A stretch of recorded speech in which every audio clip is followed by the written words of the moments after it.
Bonjour, je m'appelle Christiane Nadon, j'ai 46 ans et je suis proche aidante. Je suis originaire de l'Outaouais. J'ai grandi dans cette région et j'y suis restée toute ma vie, autant pour travailler que pour m'amuser et pour être proche aidante.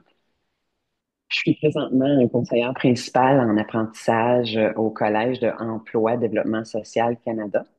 Et pendant 13 ans, j'ai aussi travaillé à l'École de langue des forces canadiennes, à enseigner le français aux militaires anglophones et aussi à gérer la formation. Euh, j'ai aussi fait un peu de bénévolat pour la Croix-Rouge canadienne en gestion des urgences. J'ai pu être déployée pour aider lors des feux de forêt en Alberta, lors de la tempête de verglas au Nouveau-Brunswick, pour l'accueil des réfugiés syriens, mais aussi pour intervenir localement dans toutes les situations d'urgence qui demandent une évacuation, comme par exemple un feu dans une maison ou une évacuation en lien avec une urgence en lien avec la sécurité, là, par exemple. Quelqu'un qui est une menace dans un quartier, quelque chose comme ça, il faut qu'on évacue le quartier. J'ai fait ce bénévolat-là avant de devenir proche aidante.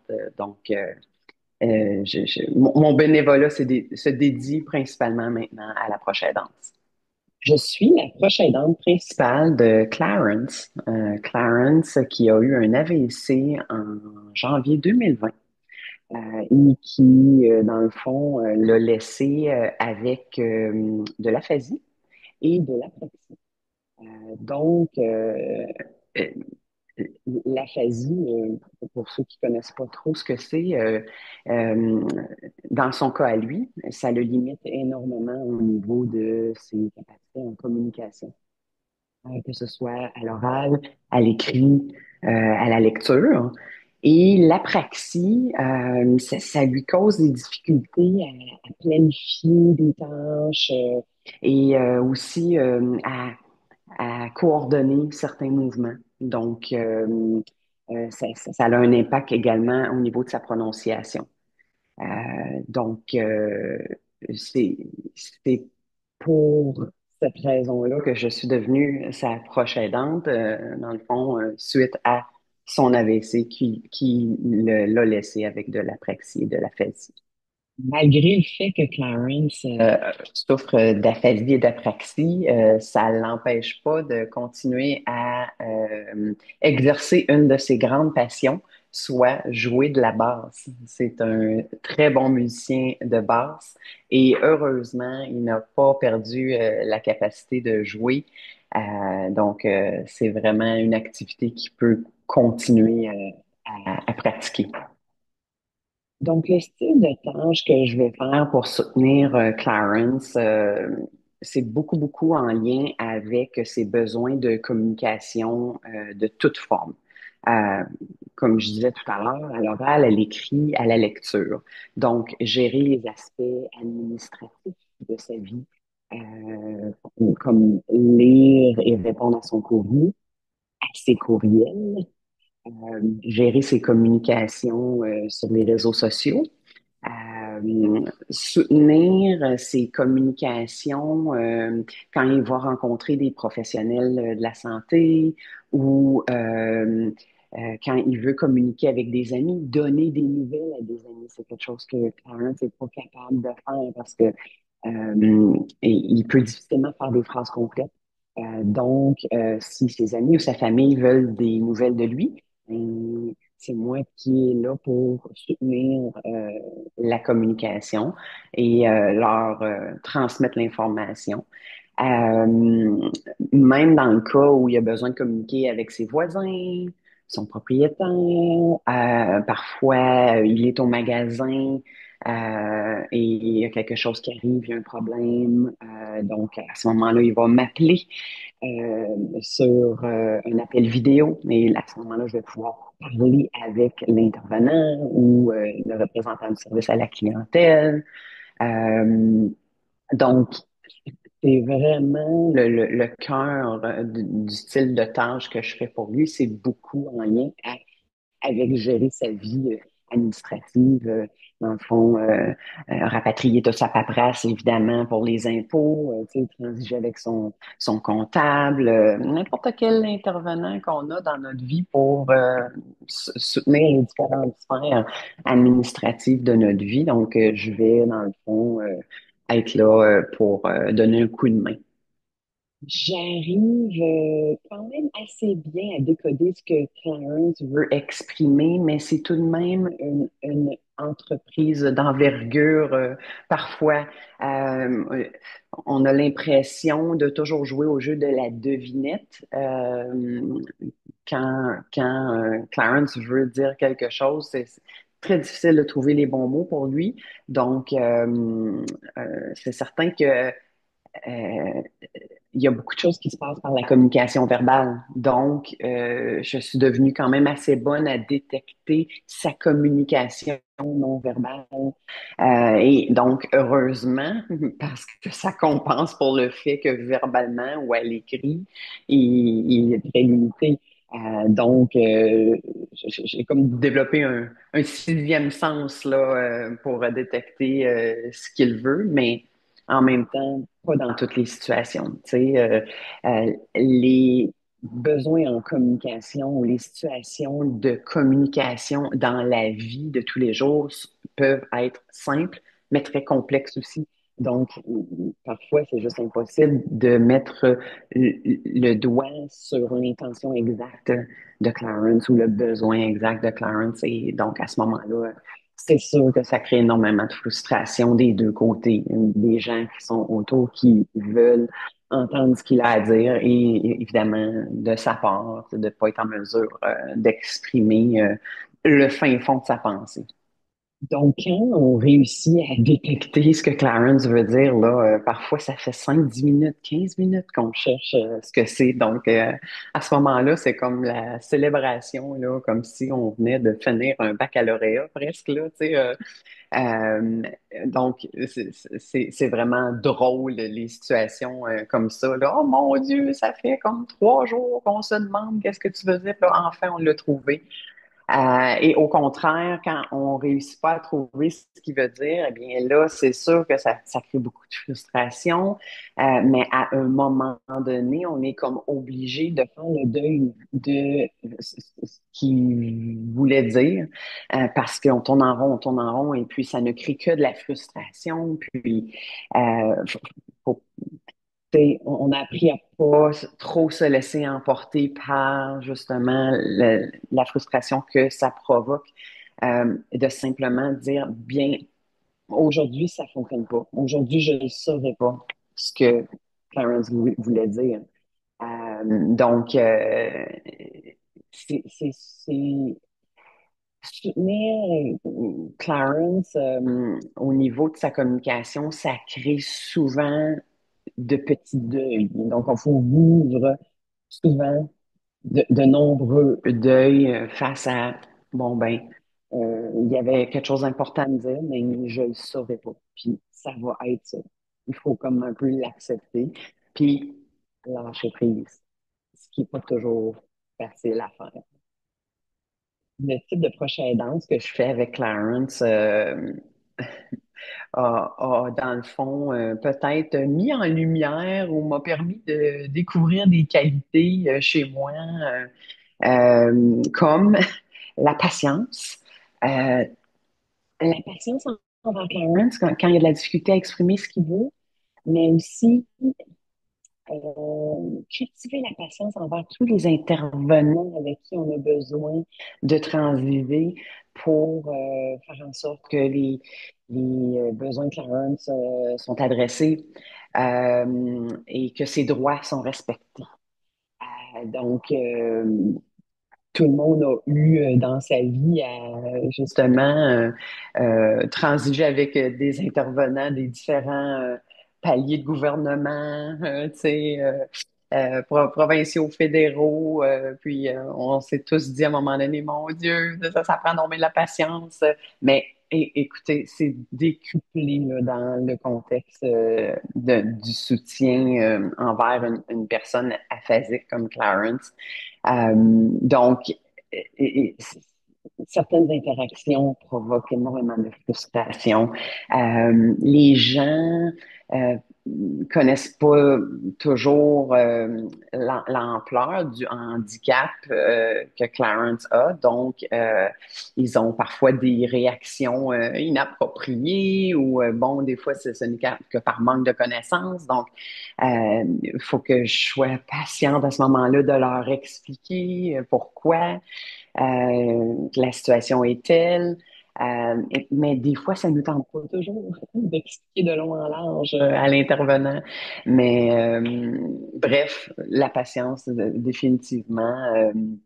La capacité de faire du multitâche aussi, là. Tu sais, veux pas, je gère ma propre vie personnelle, professionnelle, familiale, sociale, tout ça. Puis en plus, tous ces mêmes aspects-là pour Clarence.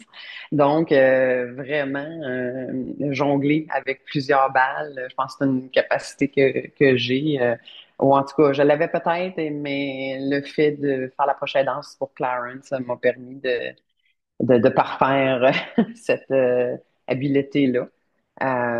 Puis, tu sais, je pense que j'ai compris que j'avais un grand dévouement pour le bien-être de Clarence et aussi, simplement, j'ai compris que j'avais vraiment à cœur le maintien de sa dignité malgré son handicap. Les gens reconnaissent mon travail de proche aidance, je dirais dans l'ensemble, les professionnels avec qui j'interviens comme professionnel de la santé sont habitués. Hein, je veux dire, souvent, ils ont déjà transigé avec des personnes aphasiques, donc ils comprennent immédiatement le besoin d'avoir une proche aidante avec Clarence en tout temps. Euh, Là où c'est comme parfois plus difficile, c'est justement quand on transige avec d'autres représentants de services à la clientèle de différentes institutions, ou, tu sais, les banques et tout ça. Ah, là, des fois, sont comme, ah, vous êtes qui, vous? Hein? Euh, ah oui, vous êtes l'aidante? OK, mais tu sais, avez-vous une lettre officielle tu sais, qui dit que vous êtes l'aidante? Mais parfois, ce que je fais, c'est que je les laisse simplement essayer d'interroger Clarence par eux-mêmes et après à peu près 30 secondes, une minute, ils comprennent à quel point que c'est nécessaire que je sois là, tu sais. Mais non, dans l'ensemble, là, je pense que les gens comprennent assez bien, là, et reconnaissent là, l'importance de mon rôle de proche aidante. Oui. Ce que je trouve le plus difficile dans la proche aidance, c'est vraiment de créer l'équilibre entre les tâches de proche aidante et ma vie personnelle et professionnelle. Euh, donc, c'est pas toujours évident de sentir qu'il y a un équilibre entre les deux. Euh, Puis aussi de sentir que on, on, on- que je peux pas en faire plus que ce que je voudrais. Donc, à un moment donné, il faut juste que j'accepte que, bon, il y a tant d'heures dans une journée, il y a tant d'heures dans une semaine. Je suis disponible pour faire, tu sais, telle tâche de proche aidante. Je sais que je pourrais en faire plus dans un autre contexte que, par exemple, je serais à la retraite, j'aurais plus de temps devant moi. Ça, je trouve ça difficile parfois, tu sais, d'être limité dans ce qu'on peut faire. Et une autre chose dans le cas de la situation bien spécifique de Clarence par rapport à son aphasie, ce qui vient me chercher le plus, c'est vraiment de rarement avoir accès à ce qu'il pense spécifiquement. Tu sais, on est toujours dans l'approximation, ou toujours, ou presque toujours, dans l'approximation de qu'il désire, ce qu'il vit, ce qu'il veut, ses sentiments. Donc, tu sais, je trouve ça frustrant parfois évoluer comme un tampon dans nos discussions. Donc, ça, là, ça vient me chercher régulièrement. Euh, Ce que je trouve aussi difficile, c'est la fatigue mentale que provoque le style de bénévolat ou de proche aidance que je fais avec Clarence. Comme je vous disais tout à l'heure, de jouer toujours au jeu de la devinette, ben, aïe, aïe, aïe, parfois, quand tu as ta journée de travail dans le corps, tu sais, on a des bonnes et moins bonnes journées, tout le monde, mais là, t'es pas toujours disposé mentalement à jouer au jeu de la devinette, mais il faut que tu le fasses pour communiquer avec la personne basique, ça cause une grande fatigue mentale. Donc, ouais, je vous dirais là, que c'est pas mal ça, ce qui est plus difficile dans mon style de proche aidance. Je crois que tant que je serai mentalement et physiquement en mesure de faire la proche aidance pour Clarence, je vais le faire. Euh, pour moi, ça va de soi. Donc, et tu sais, c'est aussi quelque chose qui vient toucher ma fibre bénévole. Et pour moi, c'est pas une question qui se pose vraiment. Tu sais, c'est comme je le fais de mon cœur. Puis, tant que, évidemment, je serai en mesure de le faire, que j'aurai les capacités, ça va me faire plaisir de le faire. Je disais tout à l'heure que les tâches de proche aidance provoquent souvent une charge mentale. Donc, justement, en parlant de santé mentale, les activités que je fais pour me changer les idées ou gérer, disons, la soupape là, qui est sur le bord de sauter.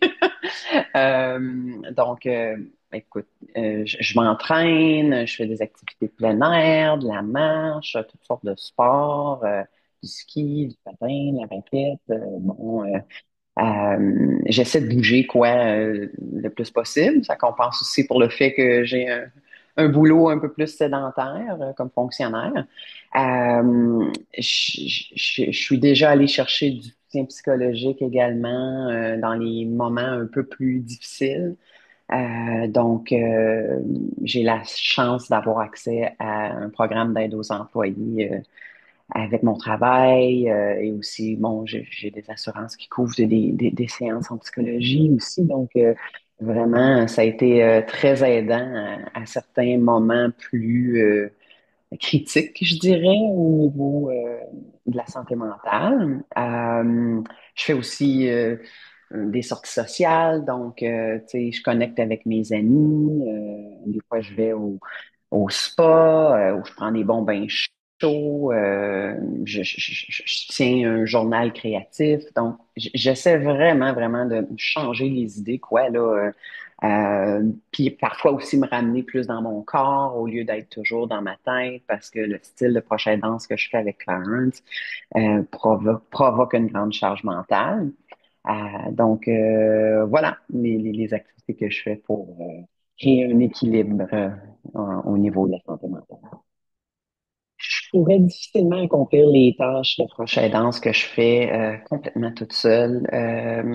Je trouve important d'avoir un réseau autour de moi qui peut me soutenir quand j'ai des moments un peu plus difficiles ou parfois complètement me remplacer dans une partie des tâches que je fais pour Clarence. Donc, il y a beaucoup de membres de ma famille proche qui vont également aider Clarence à la hauteur de leur capacité, de leur disponibilité.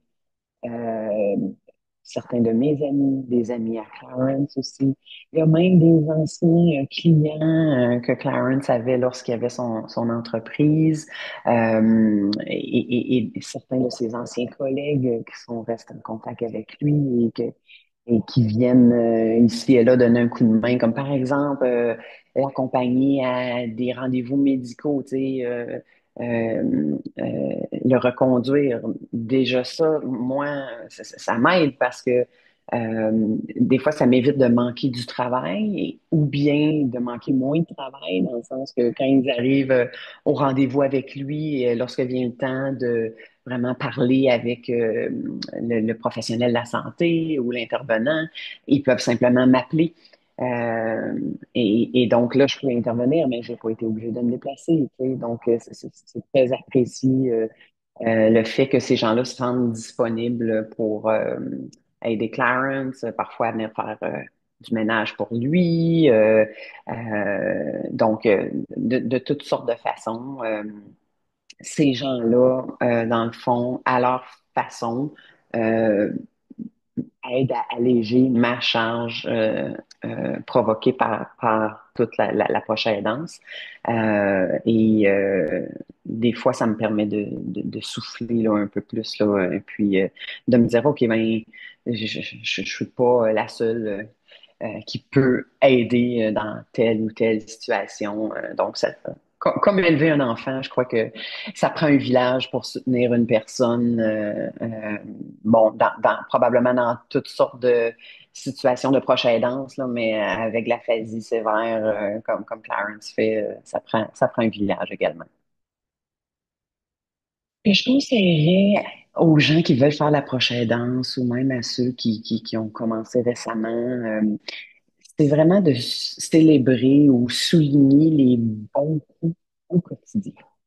Euh, donc, c'est sûr qu'il va y avoir des journées plus difficiles que d'autres, mais il faut vraiment, après chaque journée, se dire qu'est-ce qu'il y a eu de positif aujourd'hui ou tu sais, qu'est-ce que j'ai réussi à faire de bon pour la personne. Puis le reste, ben, donc, on fera mieux le lendemain ou tu sais, on aura peut-être une meilleure journée le lendemain, mais vraiment célébrer au quotidien les succès.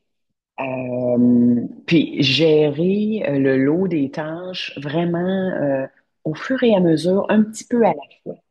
Tu sais, au lieu de faire une journée de fou, là, oh mon Dieu, 8 heures d'aidance, puis de tâches, euh, c'est le genre de choses qui épuisent plus qu'autre chose. Moi, je dirais de, comme parmi toute la liste de tâches, s'en garder juste un petit peu à tous les jours. Donc, à ce moment-là, je trouve en tout cas que c'est moins drainant. Euh, je, je conseillerais d'aller chercher du soutien psychologique, psychosocial le plus possible euh, si la personne en ressent le besoin. Mais des fois, on n'en ressent pas tant le besoin, mais une fois rendu en consultation devant l'intervenant, on se rend compte à quel point que, oh, ben finalement, ça me procure vraiment du bien. Puis, donc, ça, je dirais de ne pas hésiter d'aller chercher de l'aide psychologique. Puis, vraiment accepter qu'il y a des bonnes et des moins bonnes journées. Et puis peut-être la dernière chose, là, c'est de se changer les idées. Donc, avoir plein d'activités, tu sais, sortir avec des amis, tu sais, faire des choses pour soi, individuellement, là, et non pas être toujours en mode je réponds aux besoins de quelqu'un d'autre. Ce que la prochaine danse m'apporte, c'est vraiment la satisfaction d'aider l'autre. Et comme je disais tout à l'heure, là, la satisfaction de s'assurer que l'autre maintient un certain potentiel, une certaine autonomie et un haut niveau de dignité autant que faire se peut. Et je pense vraiment que ça réveille ma fibre bénévole de faire la prochaine danse comme ça. Comme je vous disais, tu sais, j'ai fait du bénévolat avant pour la Croix-Rouge. C'était d'une autre ampleur, mais pour moi, la démarche est la même. Ce que je fais avec Clarence, c'est aussi du bénévolat. Puis même si je le fais pour une seule personne maintenant, c'est tout aussi noble.